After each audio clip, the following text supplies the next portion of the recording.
Good morning, everyone. Bonjour tout le monde. Bonjour.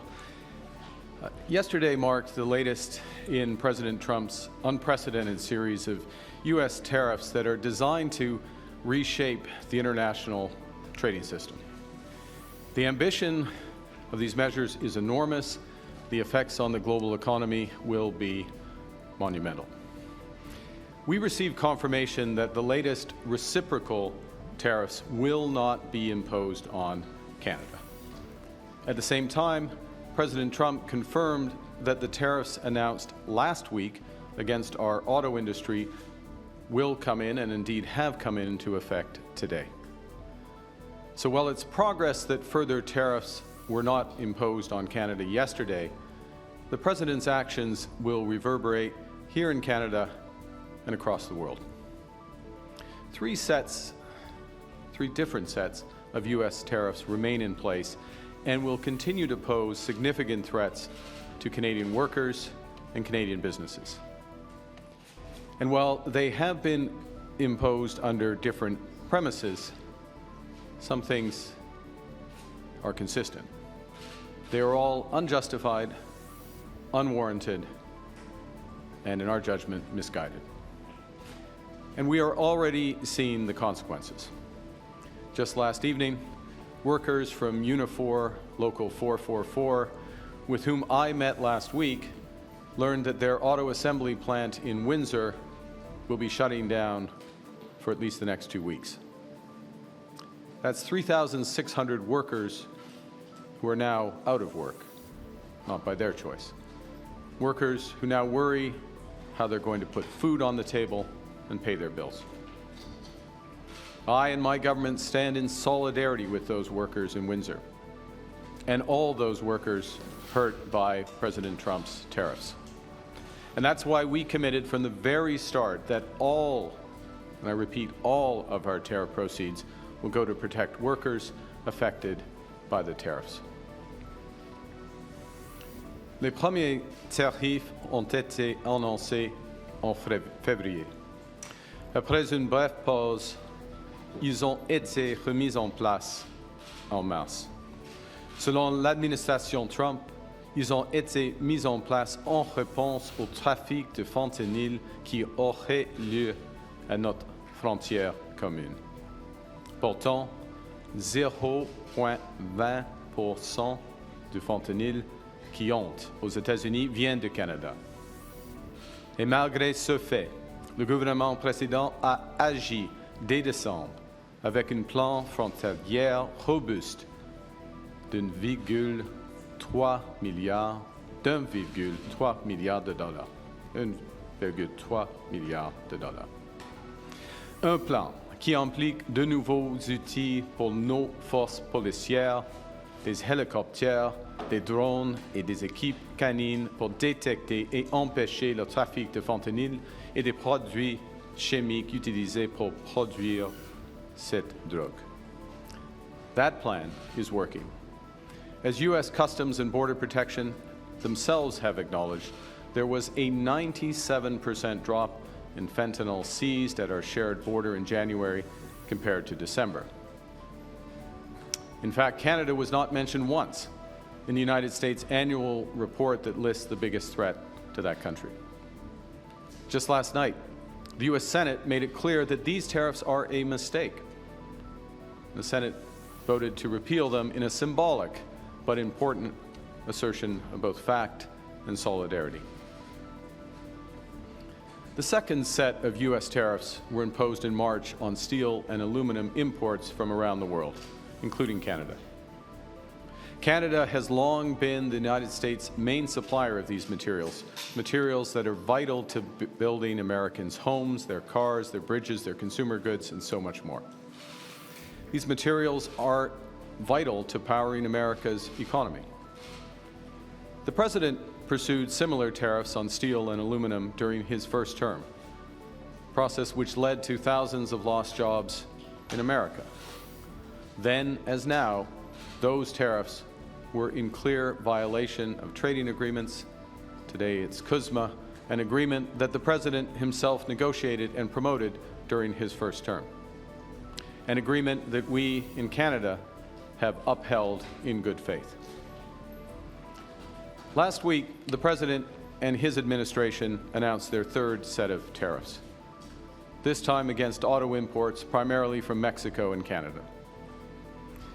In the year I was born, Canada and the United States signed the Auto Pact, an agreement that ended auto tariffs between our nations and began a 60-year period, you can guess my age, a 60-year period of close cooperation, partnership, job growth, and prosperity. And that era has now ended unless the United States and Canada can agree on a new comprehensive approach. Yesterday's actions by the U.S. administration, while not specifically targeting Canada, will rupture the global economy and adversely affect global economic growth. The global economy is fundamentally different today than it was yesterday. The system of global trade anchored on the United States that Canada has relied on since the end of the Second World War, a system that, while not perfect, has helped to deliver prosperity for our country for decades, is over. Our old relationship of steadily deepening integration with the United States is over. The 80-year period when the United States embraced the mantle of global economic leadership, when it forged alliances rooted in trust and mutual respect, and championed the free and open exchange of goods and services, is over. Well, this is a tragedy. It is also the new reality. We must respond with both purpose and force. We are a free, sovereign, and ambitious country. We are masters in our own home. Nous sommes maîtres chez nous. Nous contrôlons notre destin. Nous allons tracer notre propre voie. Nous choisissons de nous battre, de protéger et de bâtir. Nous allons nous battre contre ces tariffs jusqu'à ce qu'ils soient annulés. Nous allons protéger nos travailleurs et nos entreprises pendant cette période difficile. Surtout, nous allons bâtir une économie canadienne renouvelée. Nous allons bâtir un Canada fort. We will fight to bring each of these tariffs to an end. We're fighting in courts, challenging that these tariffs have been illegally imposed under U.S. law. We have filed disputes underscoring that they are in violation of our free trade agreement, CUSMA. We have gone to the World Trade Organization because these actions are against international trade law. We are responding today and we have responded throughout with carefully calibrated and targeted counter-tariffs. Hier, j'ai rencontré mon conseil sur les relations canado-américaines. J'ai tenu une rencontre du comité du Conseil des ministres sur les relations canado-américaines. J'ai aussi convoqué les premiers ministres des provinces et territoires pour la troisième fois en autant de semaines. Nous sommes unis. Nous sommes déterminés. As I told President Trump during our call last week, Canada will respond to the U.S. auto tariffs. And today I'm announcing that the Government of Canada will be responding by matching the U.S. approach, with 25% tariffs on all vehicles imported from the United States that are not compliant with CUSMA, our North American Free Trade Agreement, and on the non-Canadian content of CUSMA-compliant vehicles from the United States as well. Our tariffs, though, unlike the U.S. tariffs, will not affect auto parts because we know the benefits of our integrated production system. And they will also not affect vehicle content from Mexico, who is respecting the CUSMA agreement. And as well, we are developing a framework for auto producers in Canada to get relief from these counter-tariffs as long as they maintain their production and investment in our country. Importantly, Every single dollar raised from those counter-tariffs, our counter-tariffs, which could reach around $8 billion before remission, will go directly to our auto workers and the companies affected by those tariffs. And that's on top of a $2 billion fund that we announced last week to build a made-in-Canada auto sector, a fund that a new Liberal government would implement should we be elected. Nos droits de douane n'affecteront pas les pièces automobiles, car nous connaissons les avantages de notre système de production intégré. Ils n'affecteront pas le contenu des véhicules en provenance du Mexique. Parallèlement, nous élaborerons une carte permettant aux constructeurs automobiles d'éviter nos droits de douane compensatoires à condition qu'ils maintiennent leur production et leurs investissements au Canada. Il est important de noter que chaque dollar récolté, c'est-à-dire environ 8 milliards de dollars avant remise, ira directement à nos travailleurs de l'automobile et aux entreprises touchées par ces droits de douane. Cela s'ajoute au fonds de 2 milliards de dollars pour construire un nouveau secteur automobile fabriqué au Canada, que j'ai annoncé qu'un nouveau gouvernement libéral mettrait en œuvre si nous étions élus. Our retaliatory tariffs that we previously announced in response to the United States' other tariffs will remain in effect. You know, we take these measures reluctantly, and we take them in ways that it's intended and will cause maximum impact in the United States and minimum impact here in Canada. And we should be aware that the President and his administration have also signaled that tariffs will be applied on what the Americans term as strategic sectors: pharmaceuticals, semiconductors, lumber, and agriculture. Dans les jours et les semaines à venir, nous dirons à nos homologues américains que serait une erreur, que la question de l'offre n'est pas sur la table, que toute nouvelle mesure commerciale entraînerait une réponse calibrée, mais énergique, de la part du Canada, et que le moment est venu de renégocier en profondeur notre partenariat économique et de sécurité. As President Trump and I agreed last week, he and the Prime Minister of Canada will sit down immediately following the election to find areas of common ground and agreement in a new economic and security partnership. I told the President that I will be working hard for the next month to earn the right to represent Canada in those discussions, to get the best deal for Canada under the new U.S. approach. At the same time, Canada must be looking elsewhere to expand our trade, to build our economy, and to protect our sovereignty. Canada is ready to take a leadership role in building a coalition of like-minded countries who share our values. We believe in international cooperation. We believe in the free and open exchange of goods, services, and ideas. And if the United States no longer wants to lead, Canada will. Canada is strengthening our trading relationships with reliable partners. Plus tôt cette semaine, j'ai parlé à la présidente mexicaine, Madame Sheinbaum. Je viens de discuter aujourd'hui avec le chancelier allemand, Olaf Scholz. J'ai eu de nombreuses conversations avec la présidente de la Commission européenne, Ursula von der Leyen. Et dès ma première semaine en poste, j'ai rencontré le Premier ministre du Royaume-Uni, Keir Starmer, et le président français, Emmanuel Macron. Nous sommes tous opposés à l'approche du gouvernement américain. Et nous sommes tous en faveur d'échanges commerciaux libres et équitables.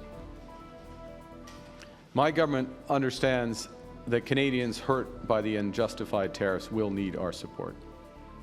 And to our workers producing sustainable, high-quality lumber in Smithers, Prince George, and Elmsdale, to our workers extracting oil and gas around Fort McMurray and in northeastern BC, aux travailleurs dans les alumineries du Saguenay, to our workers at the steel mills in Hamilton, Sault Ste. Marie, et La Bosse, to our workers at auto assembly plants in Windsor, Ingersoll, and Oakville, to all our workers who might be worried about their next paycheck and their futures, the federal government will do everything in our power to protect you and your careers.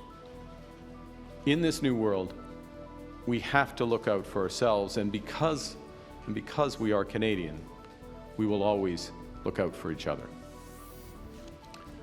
La semaine dernière, j'ai annoncé plusieurs mesures ciblées pour soutenir les travailleurs et les entreprises directement touchées par la guerre commerciale de Président Trump. Pour les travailleurs, nous avons supprimé le délai d'une semaine pour obtenir l'assurance emploi. Nous avons fait en sorte qu'ils n'aient pas à épuiser leur indemnité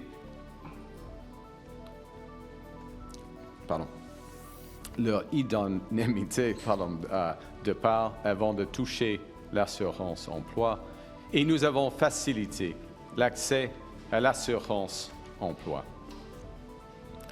Comme je l'ai dit et répété, mon gouvernement va utiliser chaque dollar tiré de nos contre-tarifs pour soutenir les travailleurs canadiens tant et aussi longtemps que cette guerre commerciale perdure. Nous allons aussi appuyer les entreprises canadiennes. Nous avons reporté les paiements d'impôts sur le revenu ainsi que les versements de la TPS et de la TVH pour les entreprises. Nous avons mis en place de nouvelles mesures pour leur fournir de liquidité, une aide financière importante qui va aider nos entreprises à braver cette tempête. Et nous avons augmenté le financement des agences de développement régionales. Fighting back against U.S. tariffs and protecting our workers are our most immediate priorities. But they are not sufficient. Our task as a nation in the coming weeks and months and years is to think bigger and to act bigger. We can draw strength right now from each other. From Canadians who are supporting local businesses, Canadians who are buying Canadian, Canadians who are changing their travel plans, and Canadians who are helping each other as neighbors. We are powerful when we act together. From providing refuge to stranded passengers in Gander to fighting forest fires in California, Canadians have done extraordinary things for Americans when they needed it most. Now, more than ever, we need to do extraordinary things for ourselves. We will need to do things previously thought impossible at speeds we haven't seen in generations. Breaking down internal trade barriers so that we can have one Canadian economy, not 13. Making Canada more productive and competitive. Building things in this country again. Millions more homes. Building clean and conventional energy, building more public transport, more mines, more assembly lines, building new trade corridors with reliable partners, building a Canada that works for everyone, a Canada that everyone can afford, a Canada worthy of its people. Last week, I met a teacher from Glen Williams Public School in Georgetown, Ontario. And she told me about a routine assignment, that she had given to her 9 and 10-year-olds. And the children were asked to describe their dreams for Canada.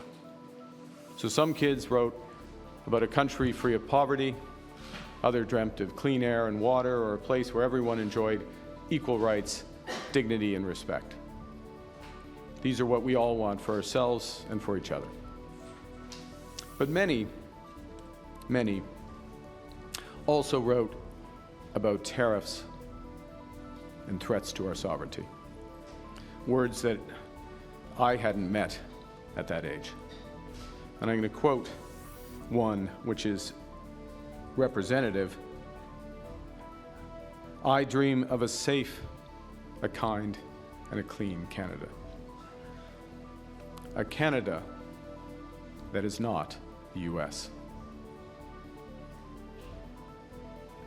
Our children should be able to dream about a positive future, not worry about an economic crisis. Les Canadiens et Canadiennes sont inquiets, et c'est normal quand il y a des grands changements. Ce n'est pas nous qui avons changé. Nous sommes restés les mêmes fiables, fiers et forts. Nous vivons dans un nouveau monde, et ça vient avec nouveaux défis. Given the prospective damage to their own people, the American administration should eventually change course. But I don't want to give false hope. The President believes that what he is doing is best for the American economy. He believes that it's best for American workers. And although their policy will hurt American families, until that pain becomes impossible to ignore, I do not believe they will change direction. So the road to that point may indeed be long. And it will be hard on Canadians, just as it will be on other partners of the United States. It will require us to make difficult choices. It will require sacrifices. I have no doubt we will rise to the challenge, because that's who we are as Canadians.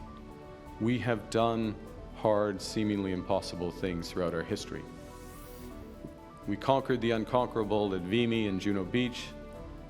Nous avons bâti un pays qui unit des langues, des cultures et des croyances différentes. Et en le faisant, nous sommes devenus plus forts. We created public Medicare. We confronted our own past with Indigenous peoples.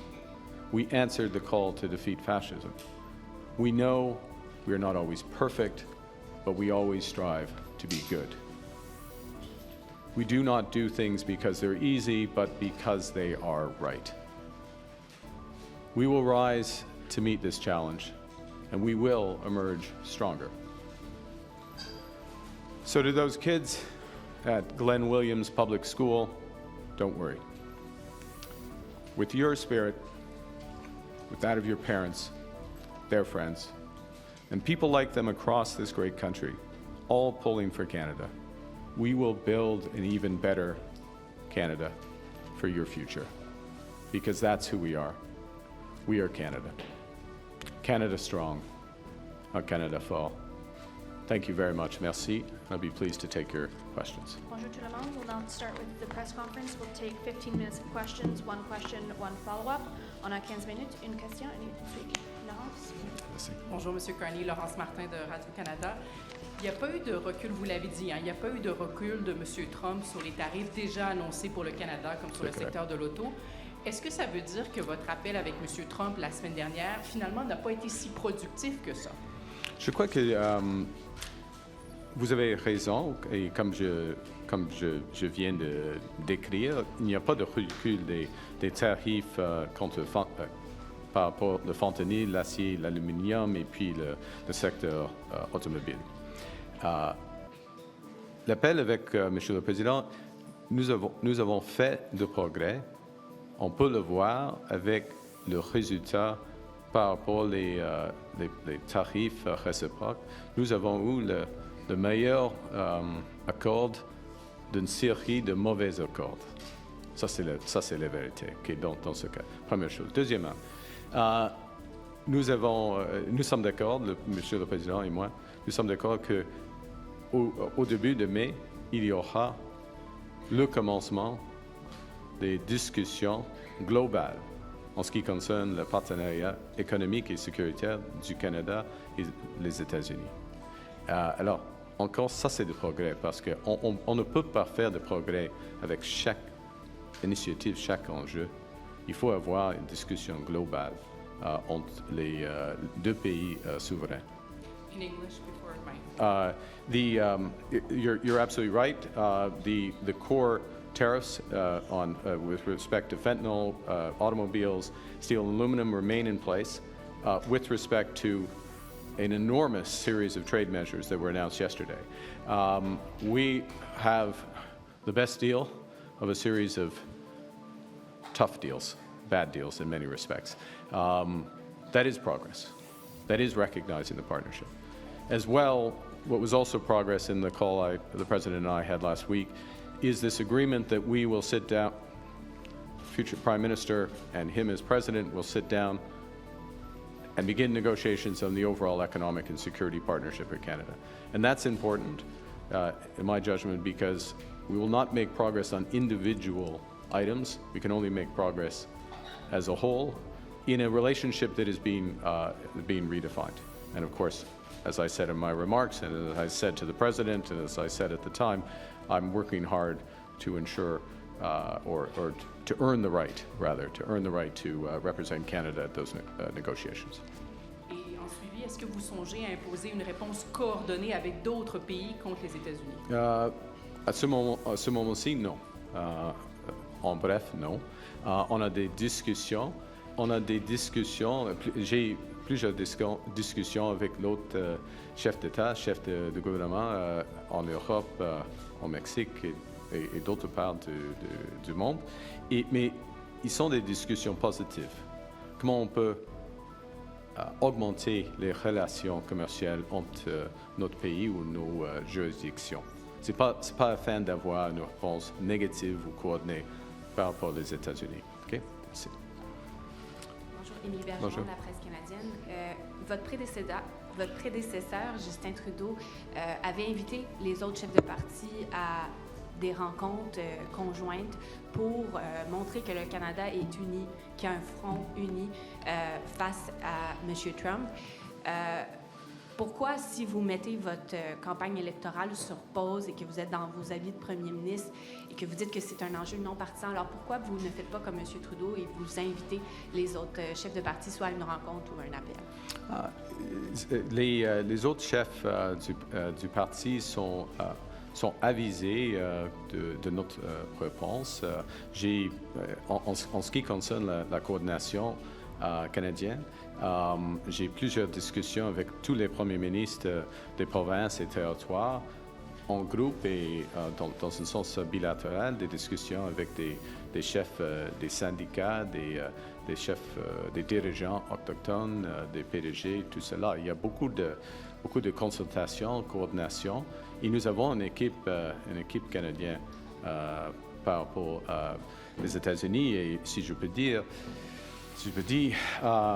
la réunion aujourd'hui des premiers ministres était fantastique dans un sens, parce que nous sommes tous alignés. OK. Ça n'a pas vraiment répondu à ma question, mais je vais aller sur un autre sujet, la gestion de l'œuf. Pardon. Vous avez dit que vous voulez protéger la gestion de l'œuf, mais est-ce que vous vous engagez, si vous êtes élu premier ministre du prochain gouvernement, à déposer un projet de loi, comme il y en avait un devant la Chambre des communes au Sénat, pour vraiment l'inscrire dans une loi que la gestion de l'œuf, c'est une ligne rouge, ça ne peut pas faire partie d'une négociation commerciale, puisque le gouvernement précédent, le gouvernement sortant, avait voté pour un tel projet de loi. Donc, est-ce que vous vous engagez à redéposer? OK. On commence avec le fait que c'est un nouveau gouvernement. Il y a des changements. Nouveau premier ministre, nouveau gouvernement. Et en ce qui concerne les négociations avec les États-Unis, dès que le 1er janvier ou le mi-janvier, en effet, quand j'ai commencé ma campagne pour la chefferie libérale, j'ai dit clairement que la gestion de l'œuf, la langue française et la culture ne seront jamais sur la table. Ça, c'est une ligne rouge, une ligne claire. Et nous n'avons pas, par exemple, les discuté, Monsieur le Président et moi, pendant notre appel. Okay. Good morning, Tonda McCharles, Toronto Star. Could you please expand and be specific on what you mean by an economic and security agreement is that a new CUSMA, or is that some other deal that renegotiates NORAD or some other broader security agreement? So it's, from our perspective, if I may, that there have been so many, I would say from our perspective as government, my personal perspective, also from the perspective of workers, businesses, investors, Canadians, there have been so many violations, outright violations of CUSMA. There's supposed to be, I'll give you one example, one of many examples, but for steel and aluminum, there's an explicit side letter in CUSMA which says that there needs to be 60-day consultations for any changes. That obviously was not the case. There are many other examples of this. There have been so many of these violations that there is a need to have a renegotiation and a reaffirmation of which elements of the commercial relationship, the trading relationship, stand.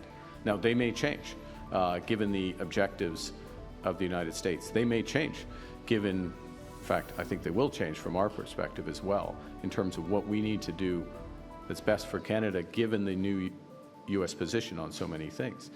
As well, it is sensible, in my judgment, that we also discuss defense and security partnership. We have a long-standing defense and security partnership. Some of that partnership is for security, but it's also a commercial relationship. And we want to make sure that commercial relationship works for Canada.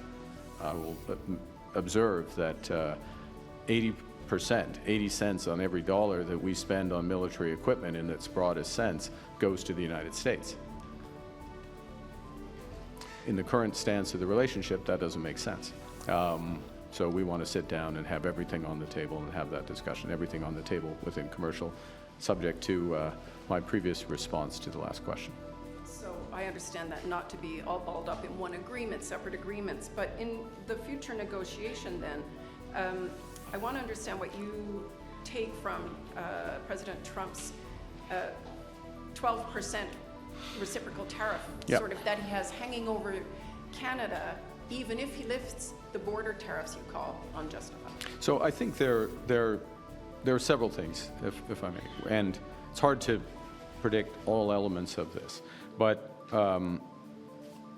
there's certain sectors in the North American economy, the Canadian-U.S. economy, that fundamentally rely on the integration in those sectors. There's no better example of this than in autos, where it literally has been built up over my entire lifetime. And that the competitive threat in North America is from Asia, not within North America. And it will become our judgment, and the judgment, I would say, of virtually everybody who works in the auto industry, virtually everyone, not everyone, not the UAW apparently, but I think they're going to find out, that this is going to damage the U.S. auto industry as well as the Canadian auto industry. And it's going to damage the industry relative to competition from Asia. So when there's that discussion, the question, part of the discussion is going to be, how do we put back together elements of that integration? And if it's not going to come, how are we going to act in Canada? And we're going to do this, elements of this anyways, if my government is elected, which is to build a true Made in Canada strategy that makes us much more resilient with the U.S. So, Tonda, I can't pre-wire all those discussions, but what I know is that trying to have a discussion, given the scale of ambition of the United States, given all the measures they've taken, not just against Canada, but against the whole world, that we are not going to make progress if we try to focus on only one issue. We need to reset the overall relationship. We need to set the boundaries around that, where we're going to work together, reestablish confidence, first and foremost for Canadian workers and their families, so that they know where their careers are, where their jobs are, and then more broadly for investors and business. Okay? Thank you. Good morning, Prime Minister. Jillian Piper with Global News. Are you planning to have another phone call with President Donald Trump to discuss these tariffs? If it's appropriate, we will. We agreed that we would, when we last spoke, that we would talk as needed over the coming weeks. So it may happen. There's not one scheduled, and as I said, I'll just reiterate. When we spoke, I did advise the President that we would be retaliating against the auto tariffs. We were going to wait to see what happened with these reciprocal tariffs that were announced yesterday. We have taken a very focused, calibrated response, balanced response, one that creates incentives for the automakers.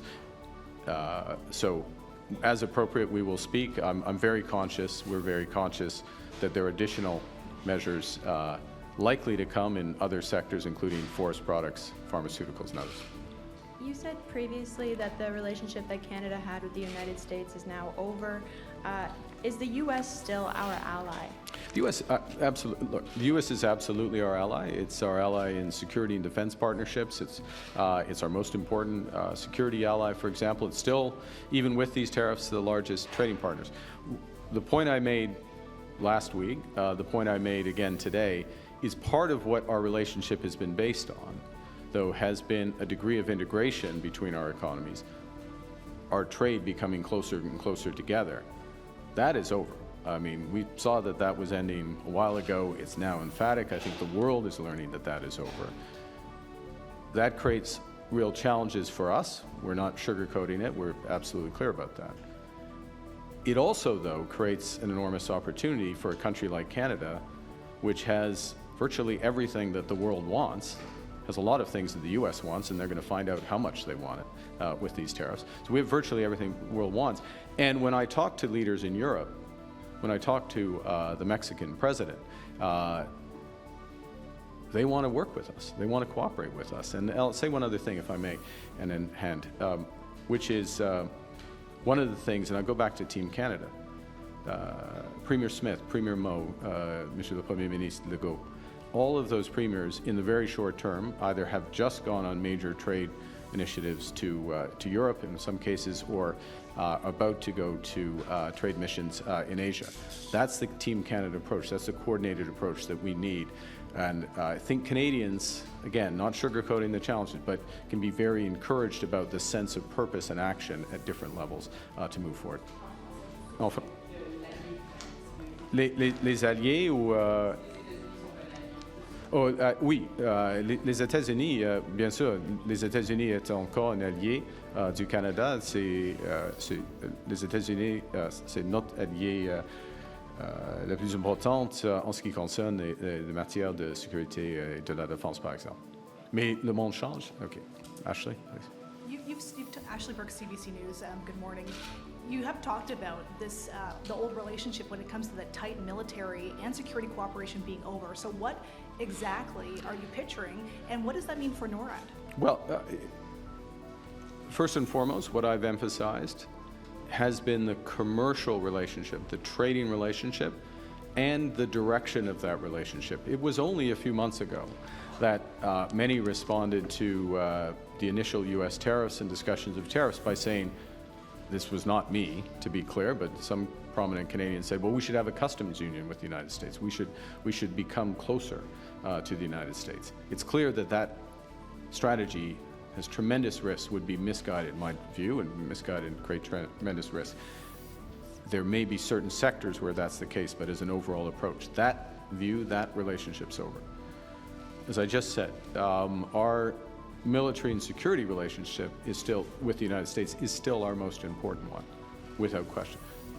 So I didn't declare the end of that, and I'm not declaring the end of that. What I have emphasized, and my government has taken action on, is diversifying and reinforcing other aspects of our security partnership.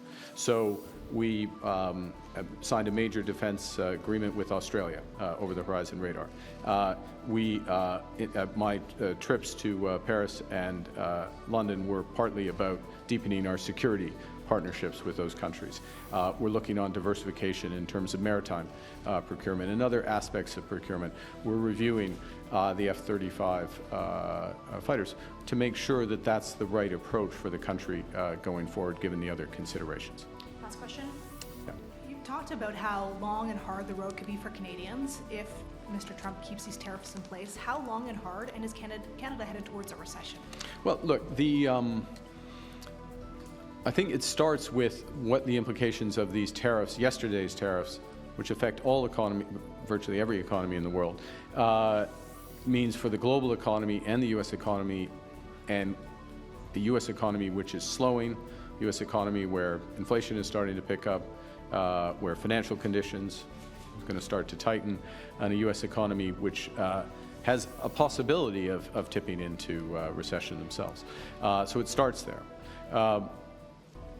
It is usually the case that when the United States has a recession, that it's very difficult for Canada to avoid something similar. There's been exceptions to that. With the financial crisis, 2008-9, when I was governor, we avoided a recession. We need to take action now for short-term support and reimagine our economy for the medium term. And I won't go through the list of things. You personally have had to hear them a few times, but it is about that one Canadian economy, and it's about building everything from homes to new energy infrastructure to new ports and trade infrastructure. By doing that, and by doing that in a way that is as coordinated and impactful and immediate as possible, we create a real possibility, in fact, probability. It's not just right for the medium term, but it's right for the short term. And that, in many ways, is what's at stake right now. Yes, we have to respond to the U.S., and we are responding appropriately. Yes, absolutely, first and foremost, protect our workers. But we need to do much more than that, which is to build this economy. And in doing that, we can avoid the slowdown that is coming. Well, we can do better than the United States. That's my point. We can do better than the United States. Exactly where that comes out depends on how much damage they do to their economy. Thanks, everyone. That En concludes. français, sur le dernier aspect, en ce qui concerne le taux de croissance à l'échelle globale, ce qui est sûr est que les tarifs américains vont desserrer au moins l'économie mondiale, y compris et surtout l'économie américaine. Et à ce moment-ci, l'économie américaine ralentit et l'inflation aux États-Unis augmente. Alors c'est une combinaison très difficile pour eux. Et c'est avant d'avoir des grands tarifs. Dans ces circonstances, normalement, il y a un fort ralentissement de l'économie canadienne. Mais on l'a évité en 2008, quand j'étais gouverneur de la Banque du Canada, et nous pouvons réduire l'impact négatif, les retombées négatives de l'économie américaine d'ici au Canada avec de la force, de la force économique, y compris tous les volets afin de bâtir une économie forte. Okay, thanks, C'est tout? everyone. Yeah. Sorry, we're done. Sorry. Thank Oh, you. sorry. Thanks, everyone. Okay, merci. Thank you.